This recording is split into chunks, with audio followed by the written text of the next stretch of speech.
ఏమో మనం చూసుకుంటుందాం వస్తుందా. హాయ్ ఫ్రెండ్స్, ఇగో చూడండి అన్న.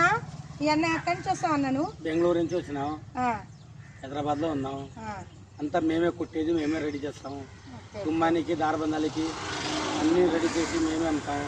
మీ దగ్గర ఏమేమి దొరుకుతాయి? మాది తోరణాలు, దండాలు, పూల దండాలు, పూల చెట్లు, దిష్టి బొమ్మలు బండి మీద అమ్ముతాము. తిరిగి తిరిగి పల్లెలు తిరుగుతాము, తోరణాలకు వస్తాము, తిరిగి తిరిగి అమ్ముతాము. వీళ్ళు హైదరాబాద్లో కూడా అమ్ముతారంట ఫ్రెండ్స్. నల్గొండలో, హైదరాబాద్లో, ఇక్కడ చుట్టాల చౌటుప్పలు అన్ని దిక్కులు అమ్ముతారంట. ఈ అన్న చూడండి బైక్ మీద ఇవన్నీ పెట్టుకొని ఎంత కష్టమో కదా ఫ్రెండ్స్. మీరు కూడా ఏదైనా ఈ అన్న కనపడితే కొనుక్కోండి. అన్నీ మేము కొనుక్కున్నాం, మీరు కూడా కొనుక్కోండి ఫ్రెండ్స్. Bye friends.